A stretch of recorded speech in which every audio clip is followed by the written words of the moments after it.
they were not that serious. And the war made them serious, and it made their content acceptable to people. That's why it got so viral, and that's why everyone's now talking about it, because it's hitting.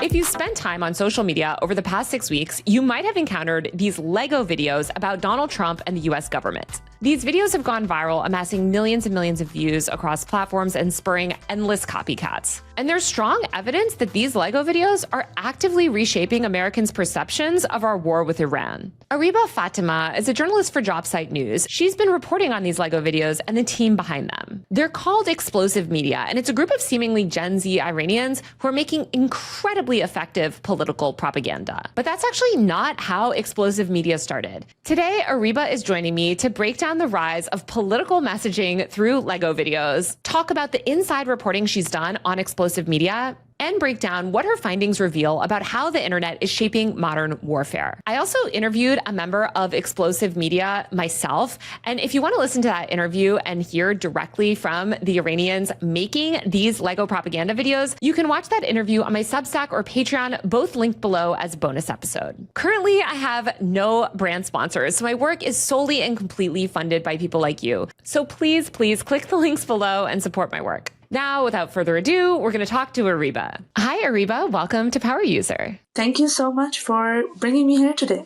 So I started to notice these LEGO videos online, maybe like early March, not that long after the war started. And I feel like they really specifically started to go viral on Twitter. When did you start to notice them bubbling up online? So I feel like around 7th March, the first week of March, it was pretty clear that these videos are really popular. And I started seeing them, honestly, all at once at all the social media platforms.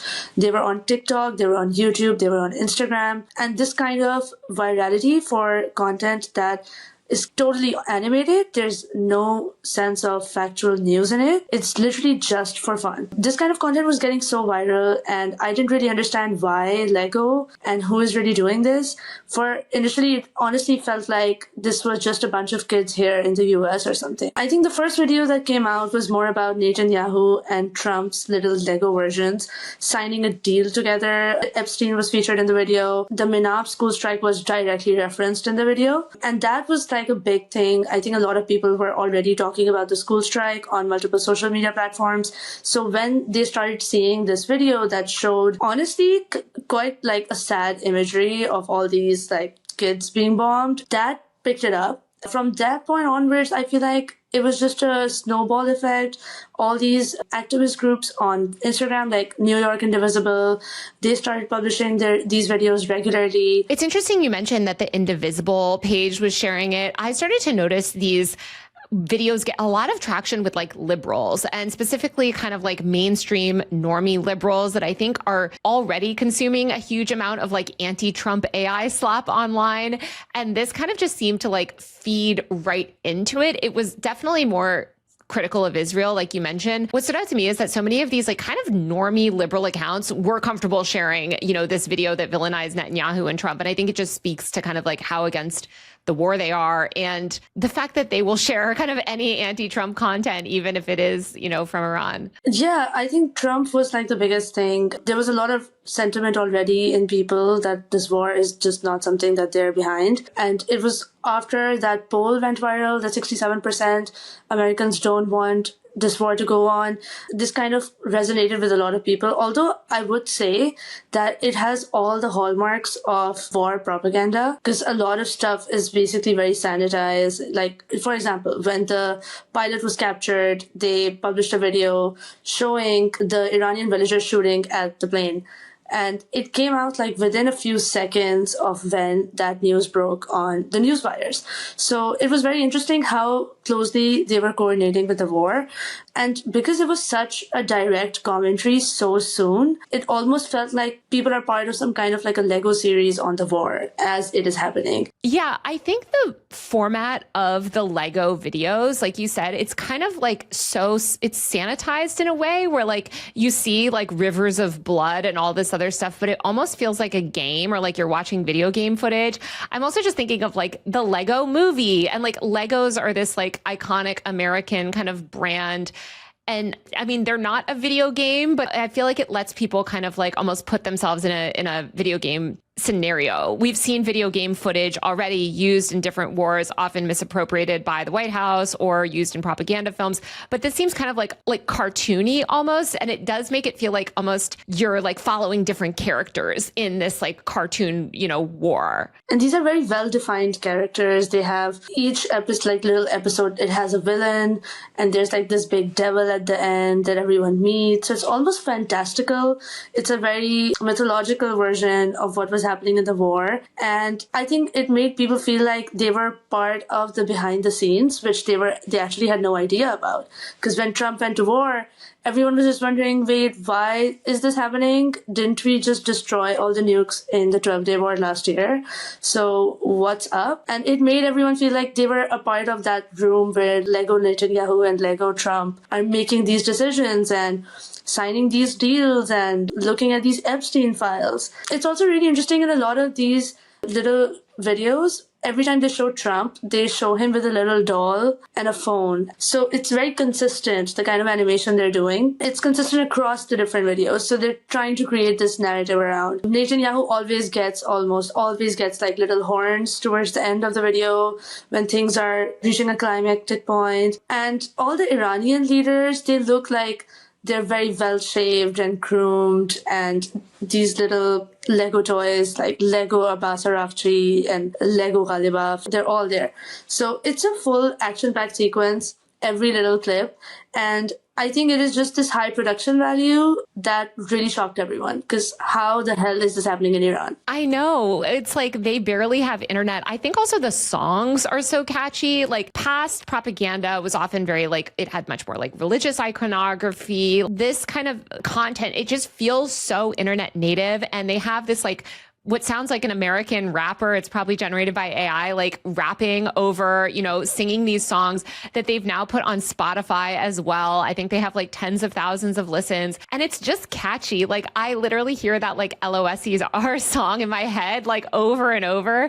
Yeah, it was playing at the No Kings March and people were going crazy over it. Like it's a really popular tune. And now you see other people using this as a trend on their reels on Instagram. Just like this song itself is so popular. You mentioned the No Kings March. And I mean, there were people that had like these little Lego, like icons. They were making signs off this. I feel like this Lego propaganda has like really proliferated, and a lot of Americans have embraced it themselves, and they're using it in their own protest, signage. Yeah, for sure. And I feel like it was also somehow coincidental timing. Like people at every No Kings March, people really like to mock Trump and make like a whole comedy festival out of it. Like there's all kinds of little men dressed up as Trump with like the cape and a crown and everything. So there's so many of these images, and making fun of Trump is just something that everyone loves to join, Democrat, or at this point, a lot of the people on the right are also really, really upset with Trump. Well, exactly. And I think that these American Lego videos have also been shared by a lot of big right-wing accounts. And we saw like big right-wing podcasters like laughing at them, being like, this is so based, like this is hilarious. Like these videos have gotten millions and millions and millions of views. It's hard to even categorize like how viral they've become. There's like slews of copycats of them. Like this is like, I would say this content is just like pervasive across the internet. And at the end of these videos, there was like a Persian saying, right? Can you tell me what you noticed and how you started investigating this group that actually produces this content? Yeah, I think I knew from the start that this is something that's going to get big. And I started seeing this like little watermark at the bottom of these videos, which said Akhbar Infajari. So Akhbar is news and Infajari is explosive. So it's basically explosive news. And that was their name. On Telegram, that was a Telegram channel with explosive news. There was an X account with explosive news. There was an Instagram account. Very quickly, they got onto all the platforms, and very quickly they got banned from those platforms. But it could all be traced to this one Telegram channel, which has, I think, now thousands of subscribers. But it's getting really viral on Instagram as well.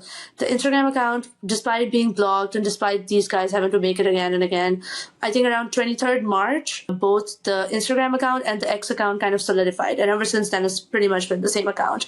And now there's like 25,000 or more subscribers on Instagram. There's around 50,000 followers on Twitter. They have their As we said, there's a rap album, 3-song album, but still I would say it is pretty much into baking. I think it's pretty interesting that they got back on all the platforms pretty quickly, and they were able to back up a lot of the media. But a lot of the initial videos you can still really originally only find on their Telegram channel. Yeah, I feel like they got banned and then they got back on pretty quickly, and then they've gotten banned again. They were just banned again on YouTube last week. It's definitely this game of cat and mouse where like they're obviously not violating terms in any way, like with the actual content itself. But I think because these are American-run social media platforms, they often moderate in a way that's obviously friendly to the American government's interests, and they don't want propaganda, foreign propaganda, so they're banning them. So you saw the sort of that little watermark at the end that says explosive news. You start to notice that explosive news, explosive media has some of these handles that they're distributing this content out. But you also mentioned that they have this Telegram group. What did you find when you went into that Telegram group? Yeah, that was actually the most interesting part, because I realized that that's the only place where there's an archive of their activities that goes way before the war. I could find posts as early as like December 2025, when it was peak Iran protests. There were like the whole region was politically unstable. There was a lot of conversation about how Reza Shah Pahlavi is going to come back. A lot of people in the Iranian diaspora really wanted that to happen. So December, January, that's when they posted a lot, like every single day. So you look at this Telegram channel, it's basically like a broadcast channel. You can't post any messages. You can only react to messages that the team is sending, and the team is Explosive Media. It's the team that's making all this Lego content, that has their logo on all this Lego content. And you see that the kind of posts they're posting in January and late December are a mix of anti-regime and pro-regime. There's some videos that are about the Iranian economy. It's critiquing the policies that have been put in place, or the new finance minister and how quickly he keeps changing. But there's other videos at the same time which are commenting directly on the protests that were happening in Iran at that time. A lot of people were demanding regime change. A lot of people were criticizing the economy. But there was a lot of discussion on Western news media about how all these people are being killed by the regime and they're being persecuted. At that time, the conversation that this channel was tapping into was about foreign intervention, because that was a big debate. And they were trying to do these visual investigation format pieces where they show that there's a protester, but that protester is wearing a mask. And there's a bunch of animated content that is trying to depict the same thing, the same idea. It kind of shows that they have a complicated understanding of their relationship with the government. They're not exactly pro-government or anti-government, at least in January and December. They are criticizing the Iranian economy, but they are also very critical of foreign intervention in Iran. They want to maintain their sovereignty, but they are also the kind of people who want a better economic governance in the country. They want the inflation to go away, but they're also not people who want Israel to come into power in Iran or Reza Shah Pahlavi to come into power in Iran. So that it kind of showed that their relationship with the state was complicated, that they were thinking about a lot of other things at that time. If you're watching this video and you like my work, please support me on Patreon via the link below, or buy a paid subscription to my tech and online culture newsletter at usermag.co. That's usermag.co. I don't have any long-term brand partnerships, and a lot of my content is effectively demonetized. I've lost major brand deals for speaking out on certain issues and for challenging power. As you can imagine, advertisers are not exactly eager to work with somebody who covers a lot of the topics that I cover and talks about the things that I talk about. These videos I make are entirely funded by you, and I can't continue to make them without your support. So if you get any value out of the videos that I create and you want me to be able to create more, please support me on Patreon or Substack via the links below.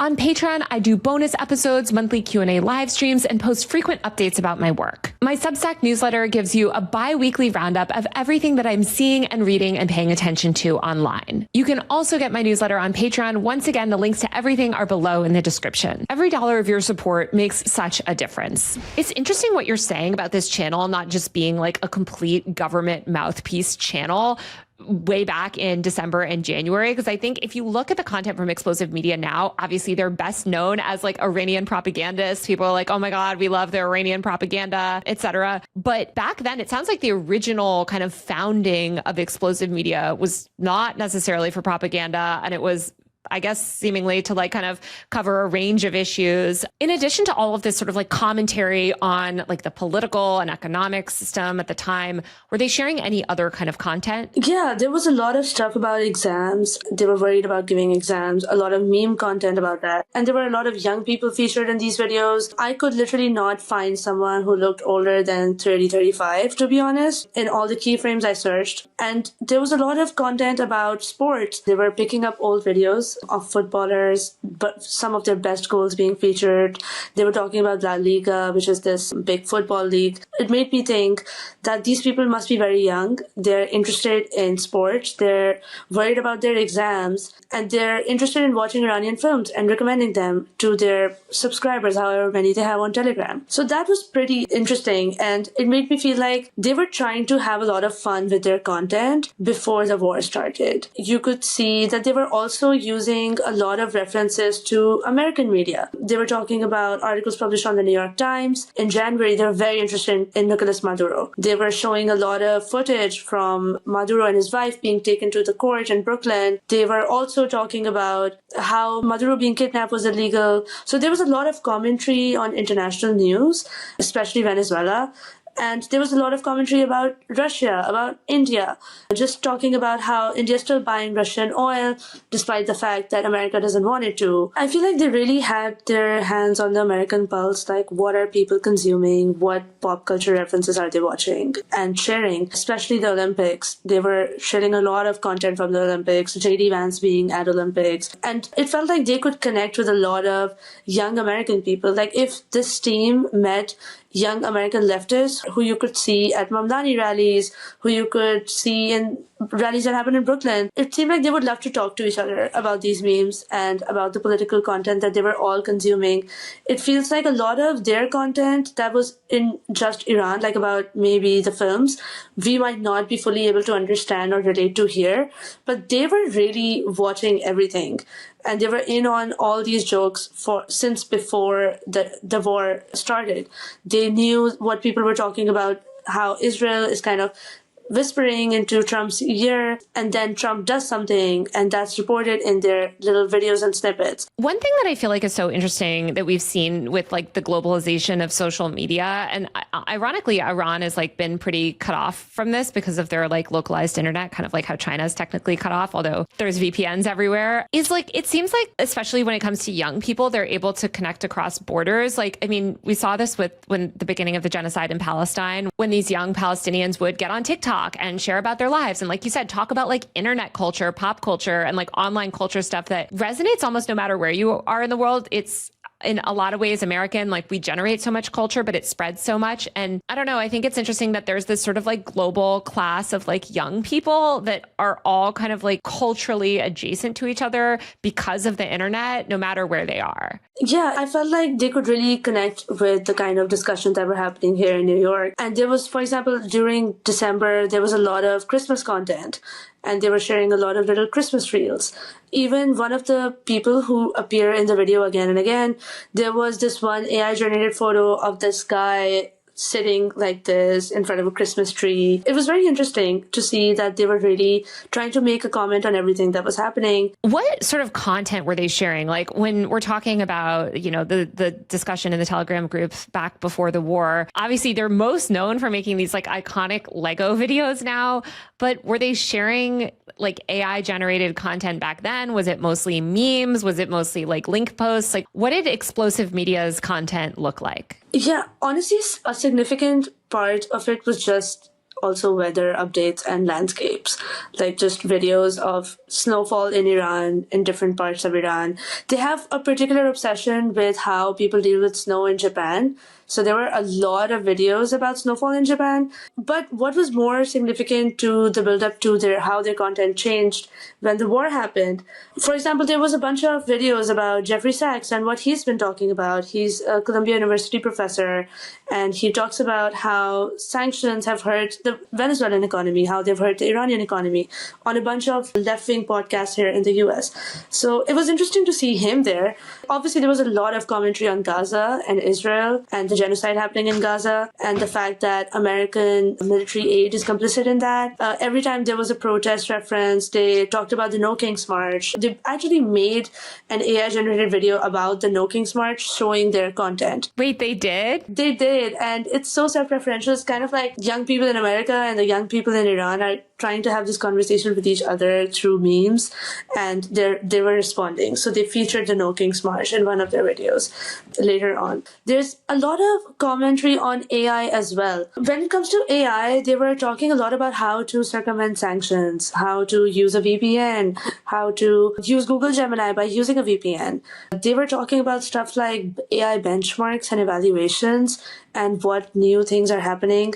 Their AI coverage really showed that they knew what was happening in the AI industry in the US, and they really wanted to be a part of it. They wanted to know how to use AI. They were very interested in tech. And it kind of also opened a window into what the Iranian society thinks about AI, because there were some clips from state media channels where there are experts, Iranian experts, sitting on state media talking about how to decipher whether an image or a video is AI generated, or what are the hallmarks of AI generated footage. And they're just disseminating these clips about what was said on state media. And one very particularly interesting story was how this professor, this mathematics professor in Tehran University, used AI to kind of convert numbers while he was teaching math and use it on as a projection. So it showed that people in Iran know what's happening with AI. They're kind of in on it, and they're trying to use it as much as they possibly can, given the fact that they're facing sanctions. They also mentioned a lot of Chinese AI stuff like C-Dance, and how C-Dance was used in one of the new Transformer equivalent movies in China. So that was very interesting. And I think it shows that they're tech savvy. They know how to use AI. They know how to use multiple different AI tools. They can probably generate audio with AI. They can generate video with AI. They can make animation with AI.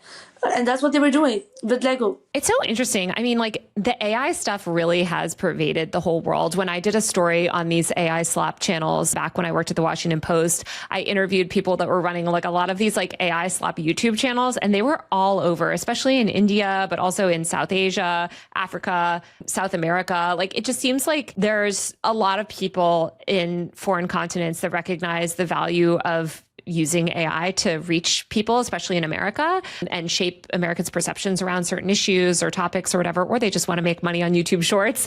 And so they're like leaning pretty heavily into it. So the war breaks out, end of February, beginning of March. When did Explosive Media start generating this Lego content? Yeah, I think the Lego content got really popular 7th March onwards. But even before that, you could see some little clips which showed like the precursor videos to what these Lego videos would look like as a complete visual package. There were some rudimentary drawings of Trump looking really orange, having really, really yellow hair.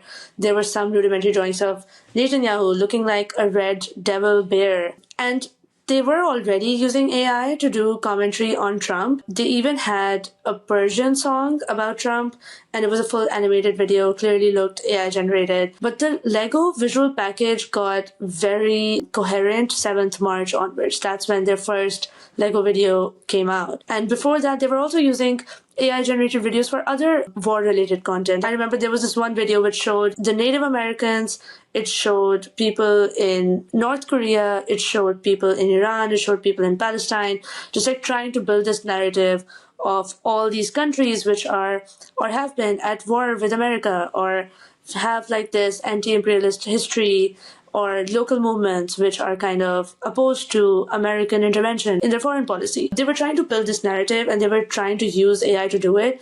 But 7th March is when they really hit the mark, and they made this one perfect Lego visual video that I think everyone has seen. Yeah, it's the most viral one. I don't want to play too much of the video because I'm worried that it will get my YouTube channel banned. They've been repeatedly banned from YouTube. But this video hit like crazy. Like, it blew up. And as we were talking about before, these videos have only sort of further continued to be a success. And, it's interesting because after they blew up, I think very quickly Americans started to be like, well, what's going on? Like, these are Iranian propaganda videos potentially, like who's making them, who's behind them. And you reached out pretty early to the Explosive Media team, right? Yeah, I reached out to them on X, and I literally did not think they would ever respond to me. So around April 2nd, the New Yorker article comes out, and it was clear that now finally this team was talking to people of the American press. They spoke to New Yorker, they spoke to 404 Media, they spoke to BBC, they started speaking to all these people. I was having conversations with them as well. Yeah, I feel like they're getting all this mainstream media press. This is when they finally started responding to me, and I was like, hey, like, I think I messaged them about the BBC interview, or around that time. They did this interview with the BBC that I have to say was like crazy hyperbolic. Like, the BBC was kind of like slandering them and negging them and making them seem like really shady. And I get that these are Iranian propagandists, I guess. But I also like think that the way the BBC covered it was like a little bit inflammatory, and they kept trying to make it seem like they were effectively just like a mouthpiece for the Iran government, which I think they are, but I think it's a lot more complicated than that. Yeah, it feels like they definitely had a very complicated relationship with the government. And in the BBC article, you can see that they're kind of like making a big headline about this is the first time Explosive Media has confessed that they are paid by the Iranian government. I think it's very clear that at some point, the Iranian government reached out to them and they were like, hey kids, you guys are doing a pretty good job. Why don't you just like take money from us and do it better? And all the White House memes that were coming out and have been coming out ever since Trump 2.0, I feel like it was directly clashing with that narrative, because the White House memes show all this like grand version of how American someone can be, what it means to be American, hyper masculine imagery, a lot of old American country songs, and then Trump walking like he is the king. The content that they were making was kind of like directly targeting that. So it may appear that there's a force of a state machinery behind this group, but from the previous content you can see that it was very clear that this content developed over time. And initially they were just like a bunch of young kids sharing media sources with their subscribers that they were consuming themselves. And I wouldn't say that there's any way they're producing such high quality imagery so quickly without the Iranian government support on some level. But I would also not say that they're just doing this as like tired propaganda activists who don't even believe in what they're making, because the quality of their content is like they're trying to create art, and war propaganda is art. Yeah, it's offensive art, but it is artistic. It's so interesting because some of the imagery that they were sharing in these Lego videos, so for example, when they're showing the Bahrain embassy, when they're showing the Qatar embassy, the people who are running, the little Lego people running away from those embassies, they're trying to make them look like the people who actually worked in those embassies. So there's a lot of attention to detail. And of course, AI is not that great. AI generated content is still not super amazing. You can't make high quality budgeted Lego movies on it. So you definitely need some money to make this happen. And these kids did not have that money. I could sense that over time their production value really changed. But the way in which BBC was trying to kind of gotcha them, that gotcha interview was not what I would have done. Because if you're getting a chance to open a window into a society which has largely remained opaque for you, as a journalist, you kind of should try your best to also learn what you can learn about that society that you didn't know before. I think there's a lot of preconceived notions about what happens in Iran. I've been to Iran myself, and I've met young people there. Yes, they are forced to wear the hijab and everything, but I had a bunch of young girls come up to me and ask me about my eyebrow piercing, and they were like, where did you get this from? So I know that every society like this is complicated, and it is hard to live there, and you criticize your government, but you also just want to be a young person, global citizen, who's on the internet and who's watching a lot of rap songs and wants to make one about Trump. I mean, there's so much of that happening in the US. People are talking about Trump all the time. Young people are shitting on Trump. They do not like him. He is literally the worst, most unfavorable president America has ever had. So I feel like this is all part of a pop culture that they're creating. And they just happen to be in a position where the quality of their content was so good, the Iranian state hired them. Yeah, I think it's so hilarious also because, like, I mean, not only does America put out so much propaganda, like for us to criticize anyone for making propaganda, it's like America makes insane levels of propaganda, but this White House specifically has hired all of these Zoomers to make the most aggressive American propaganda that we've ever seen on the internet.